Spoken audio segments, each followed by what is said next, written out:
like a Hellcat.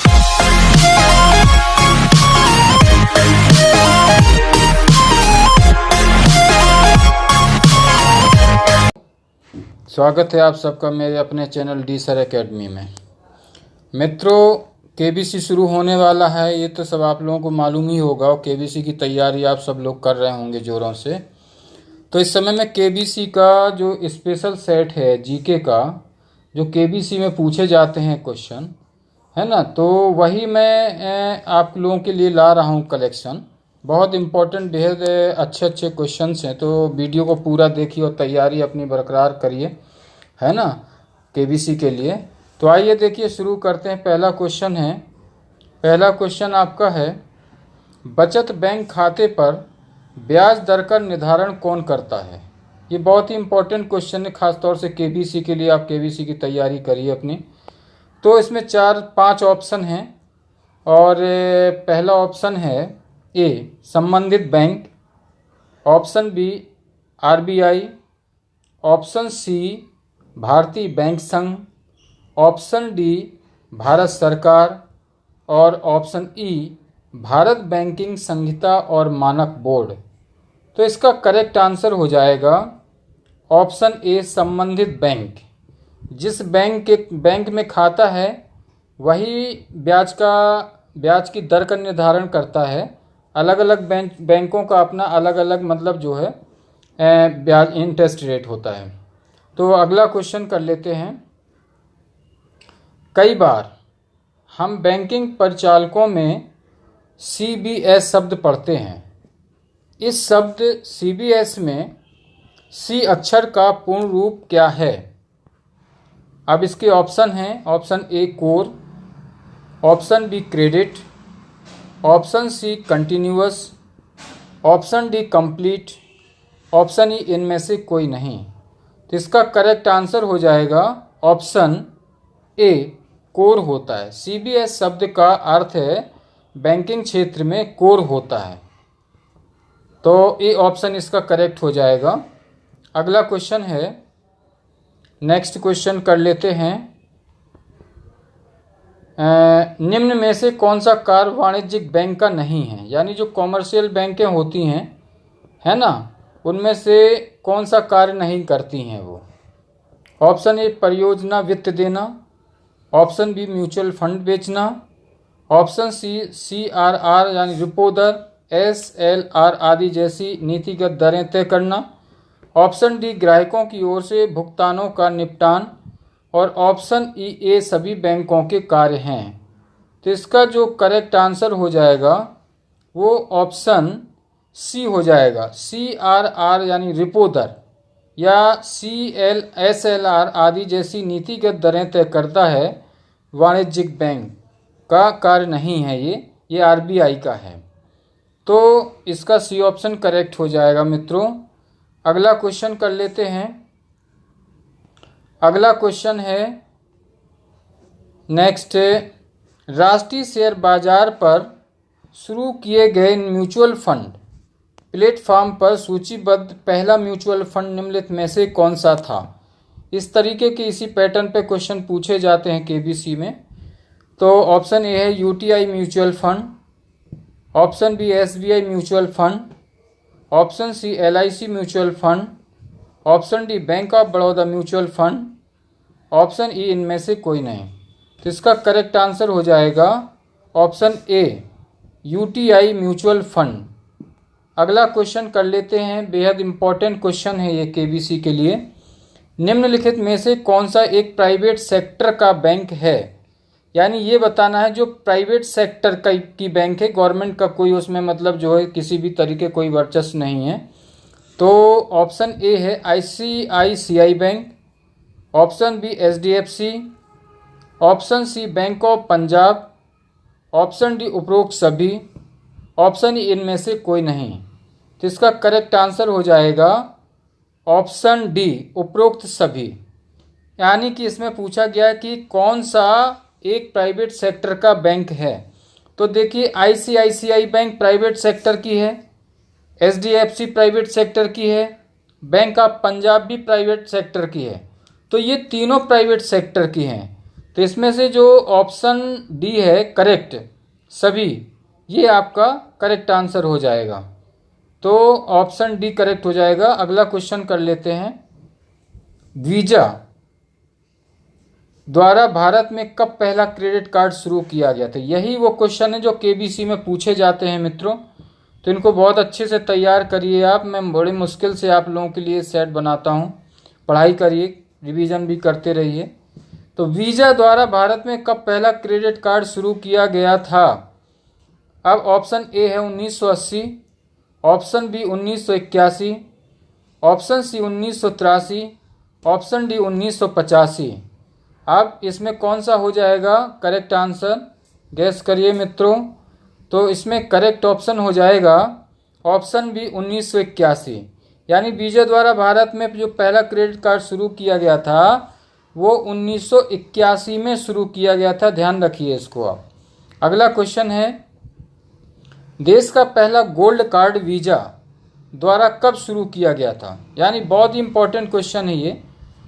Question है, देश का पहला गोल्ड कार्ड वीजा द्वारा कब शुरू किया गया था? Option A 1982, option B 1984, option C 1986, option D 1990, option E इनमें से कोई नहीं। तो इसका करेक्ट आंसर हो जाएगा ऑप्शन सी 1986। 1986 में ये गोल्ड कार्ड वीजा द्वारा शुरू किया गया था। तो ऑप्शन सी करेक्ट हो जाएगा। अगला क्वेश्चन है, निजी ऋण को बोलते हैं पर्सनल लोन, कितना दिया जा सकता है? यानी इसकी लिमिट कितनी है गवर्नमेंट की तरफ से या प्राइवेट सेक्टर की तरफ से, मैक्सिमम कितना ऋण दे सकते हैं बैंक्स? तो ऑप्शन ए है इसका 25,000 से 10 लाख रुपए तक, ऑप्शन बी 25,000 से 5 लाख रुपए तक, ऑप्शन सी 25,000 से 1 लाख रुपए तक, ऑप्शन डी उपरोक्त सभी, और ऑप्शन ई इनमें से कोई नहीं। तो इसका करेक्ट आंसर हो जाएगा ऑप्शन ए 25,000 से 10 लाख रुपए तक का पर्सनल लोन कोई भी बैंक दे सकती है। अगला क्वेश्चन कर लेते हैं, कार या ऑटो के लिए कितना प्रतिशत तक ऋण प्रदान किया जाता है? कार या ऑटो के लिए कितना प्रतिशत तक ऋण प्रदान किया जाता है? तो ऑप्शन ए है 80%, option B 85%, option C 100%, option D उपरोक्त सभी, ऑप्शन ई इनमें से कोई नहीं। तो इसका करेक्ट आंसर हो जाएगा ऑप्शन बी 85% तक कार या ऑटो के लिए लोन प्रदान किया जा सकता है। ये सरकार का नियम है। अगला क्वेश्चन कर लेते हैं। नेक्स्ट क्वेश्चन है मित्रों, एक से एक अच्छे क्वेश्चन लाया हूँ मैं, और आप इनको पढ़ते रहिए और तैयारी करते रहिए अपनी केबीसी की। अगला क्वेश्चन मैं लाता हूँ आपके लोगों के लिए। नेक्स्ट क्वेश्चन है, क्रेडिट गारंटी कॉरपोरेशन की स्थापना कब हुई? क्वेश्चन है, क्रेडिट गारंटी कॉरपोरेशन की स्थापना कब हुई? ऑप्शन ए 1971 में, option B 1973, option C 1980, option D 1982, option E इनमें से कोई नहीं। तो इसका करेक्ट आंसर हो जाएगा ऑप्शन ए 1971। यानी 1971 में क्रेडिट गारंटी कॉरपोरेशन की स्थापना की गई थी। तो इसको ध्यान रखिए, ये बहुत अच्छे क्वेश्चन हैं।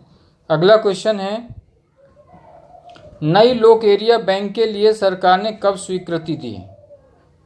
तो 5 ऑप्शन है इसमें। Option A 1995, option B 1996, option C 1999, option D 2000, option E इनमें से कोई नहीं। तो इसका करेक्ट आंसर हो जाएगा ऑप्शन बी 1996। यानी 1996 में नई लोक एरिया बैंक के लिए सरकार ने स्वीकृति दी थी। तो इसको ध्यान रखिए। अगला क्वेश्चन कर लेते हैं। अगला क्वेश्चन है, और ये है आपका, सहकारी बैंक वे हैं जो कृषकों को, अब सरकारी बैंक किसको कह सकते हैं? ऑप्शन ए है दीर्घकालीन कर्ज देते हैं, ऑप्शन बी अल्पकालीन कर्ज देते हैं, ऑप्शन सी अल्पकालीन तथा दीर्घकालीन कर्ज देते हैं, ऑप्शन डी उपरोक्त सभी, ऑप्शन ई इनमें से कोई नहीं। तो इसका करेक्ट आंसर हो जाएगा ऑप्शन बी अल्पकालीन कर्ज देते हैं। अगला क्वेश्चन कर लेते हैं मित्रों, पढ़ते रहिए इनको, केबीसी की तैयारी करते रहिए क्योंकि केबीसी में इसी पैटर्न पे क्वेश्चन आते हैं जो मैं लाया हूँ ये करने के लिए, तो इनकी प्रैक्टिस आप ज़रूर करते रहिए। निम्नलिखित में से कौन सा भारत में प्रथम मिश्रित पूंजी बैंक था? ये अगला क्वेश्चन है। निम्नलिखित में से कौन सा भारत में प्रथम मिश्रित पूंजी बैंक था?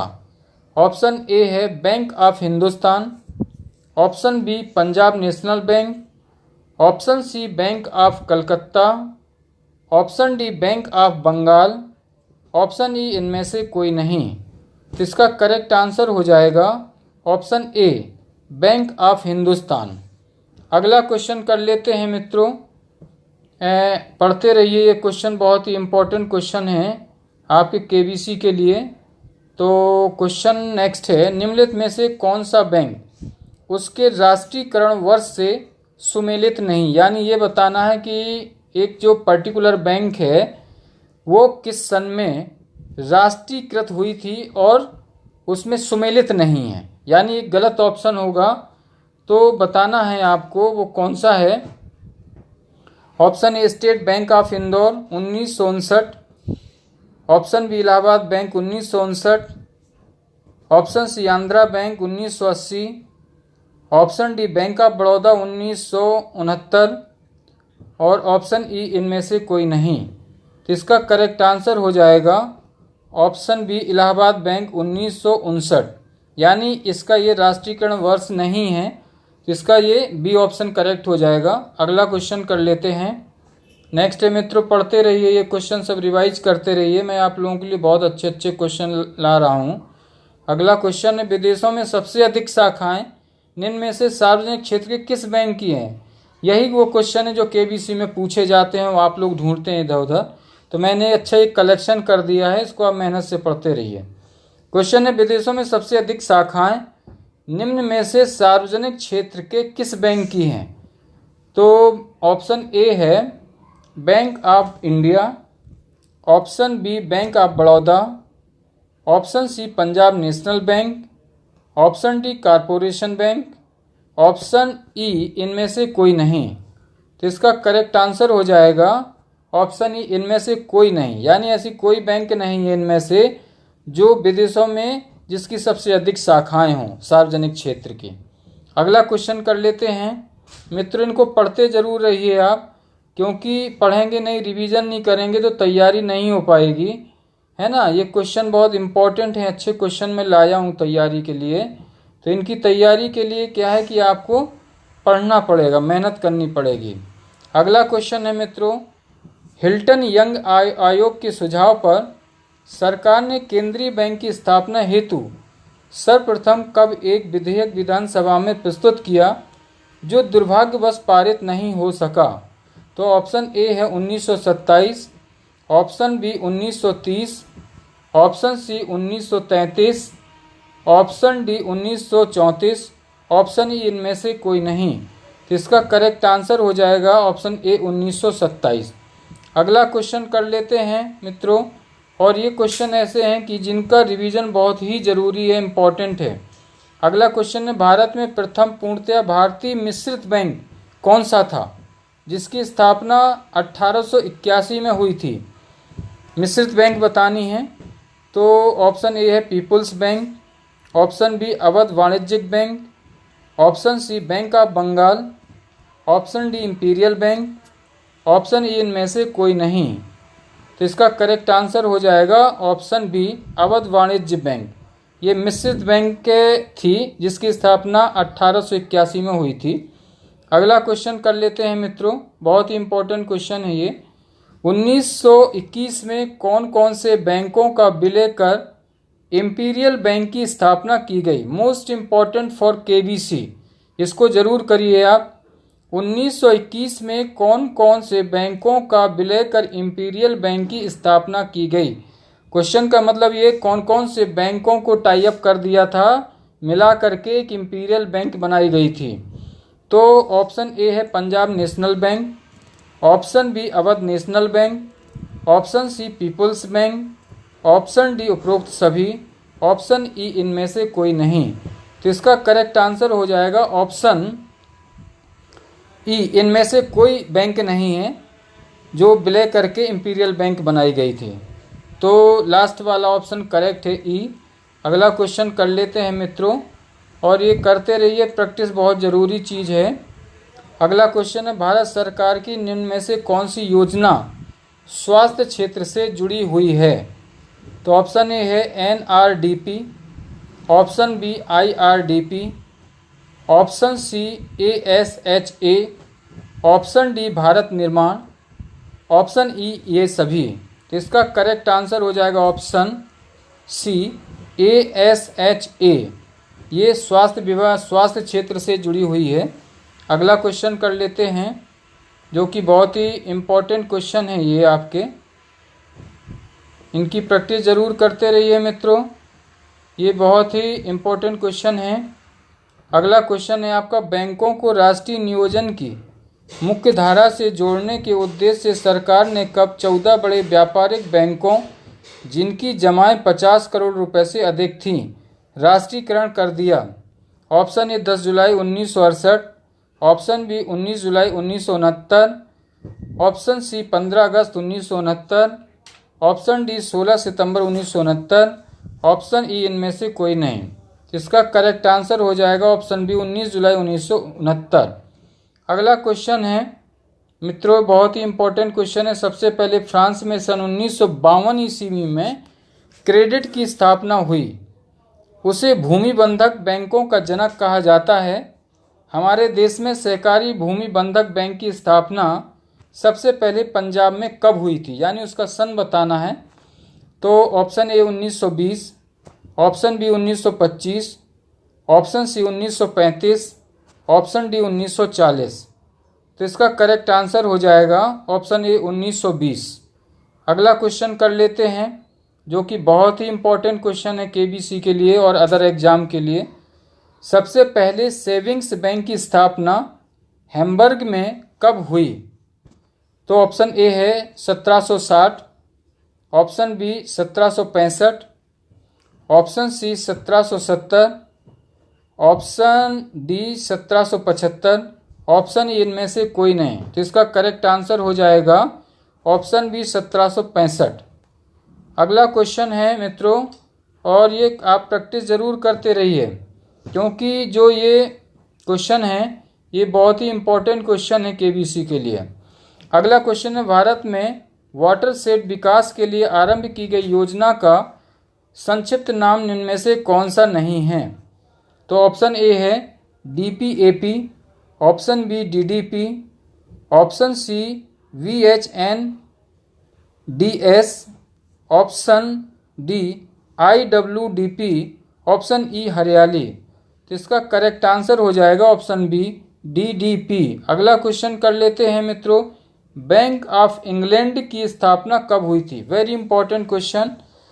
Option A 1992, option A 1692, option B 1694, option C 1696, option D 1700, option इनमें से कोई नहीं। तो इसका करेक्ट आंसर हो जाएगा ऑप्शन बी 1694। अगला क्वेश्चन कर लेते हैं मित्रों। अगला क्वेश्चन है आपका, जो कि बहुत ही इम्पोर्टेंट क्वेश्चन है केबीसी के लिए ख़ास तौर से। तो ये क्वेश्चन है आपका, भारतीय रिजर्व बैंक के यहाँ निम्न में से किसे या किन्हें नीतिगत दर माना जाता है। तो 3 ऑप्शन है यहाँ पे, पहले 3 नंबर हैं रिपो दर, ऑप्शन यानी नंबर 2 में SLR, ऑप्शन 3 है मुद्रास्फीति। अब इसमें देखिए जो कुछ ऑप्शन है जो करेक्ट आपको बताना है कि कौन सा सही होगा। वो ऑप्शन ए केवल 1, ऑप्शन बी केवल 2, ऑप्शन सी केवल 3, ऑप्शन डी केवल 1 और 2। ऑप्शन ई है 1, 2 व 3 सभी। तो इसका करेक्ट आंसर हो जाएगा ऑप्शन डी, केवल 1 और 2। ठीक है मित्रों, इसमें मैंने करीब करीब ये मान के चलिए कि 40 क्वेश्चन से ज़्यादा करवा दिए हैं। तो तब तक के इनको आप रिवाइज करते रहिए। मिलते हैं अगले वीडियो में। और चैनल को सब्सक्राइब नहीं किया तो चैनल को सब्सक्राइब कर लें और साथ में बेल आइकन को भी दबा दें, ताकि मेरी हर एक अपलोडिंग आप तक पहुंचती रहे और आपकी तैयारी समय से होती रहे। तब तक के लिए best of luck. Okay, thank you.